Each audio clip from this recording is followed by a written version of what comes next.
Selamat pagi Bapak dan Ibu sekalian. Terima kasih atas kesempatan yang diberikan kepada saya hari ini untuk berbagi tentang satu hal yang sering kita terabaikan, tetapi berdampak sangat besar pada kehidupan dan produktivitas kita di tempat kerja, yaitu kesehatan mental.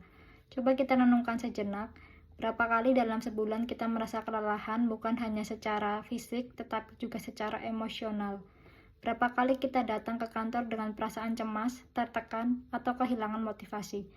Kita hidup di era yang penuh target, tenggat waktu, dan tekanan tinggi.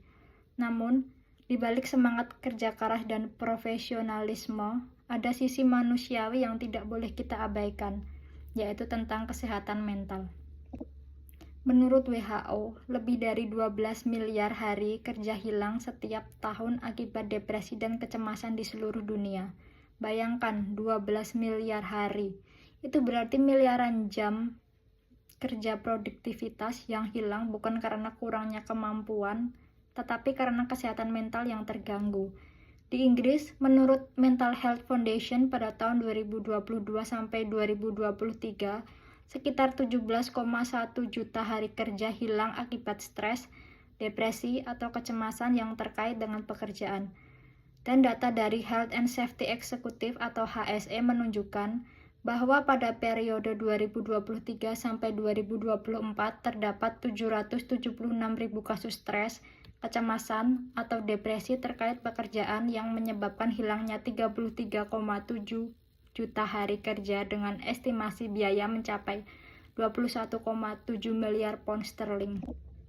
Angka-angka ini bukan hanya statistik, mereka menggambarkan manusia, yaitu rekan kerja, teman, bahkan mungkin diri kita sendiri yang sedang berjuang secara mental di balik meja kerja.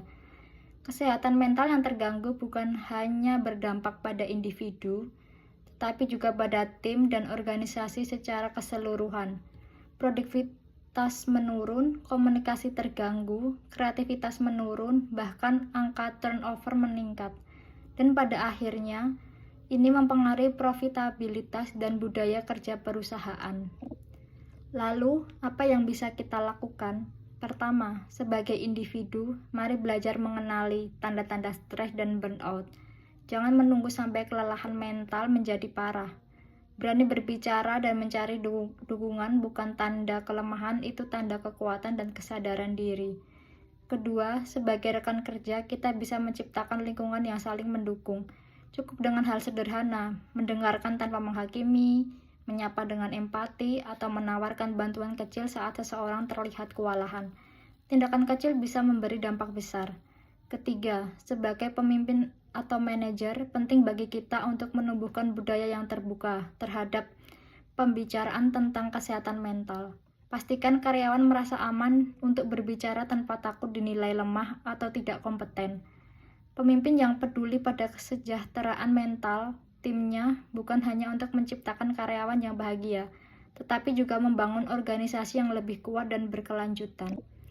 Ada banyak hal sederhana namun efektif yang bisa kita mulai hari ini.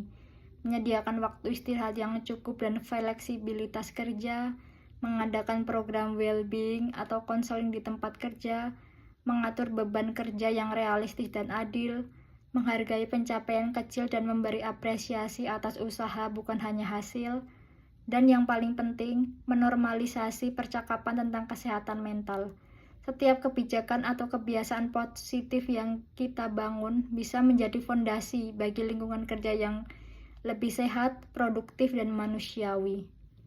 Bapak Ibu sekalian, kesehatan mental bukan sekedar topik tren atau kampanye sementara. Ia adalah fondasi kesejahteraan dan kesuksesan jangka panjang, baik bagi individu maupun organisasi. Mari kita mulai dari diri kita sendiri. Mari kita ciptakan tempat kerja yang bukan hanya menuntut kinerja tinggi, tetapi juga memberi ruang bagi manusia untuk tumbuh dengan bahagia, sehat, dan seimbang. Bayangkan jika setiap hari kita hari ini berkomitmen untuk melakukan satu tindakan nyata sekecil apapun demi meningkatkan kesehatan mental di tempat kerja. Maka kita bukan hanya untuk menciptakan tempat kerja yang lebih baik, tapi juga masa depan yang lebih berdaya dan penuh makna. Terima kasih.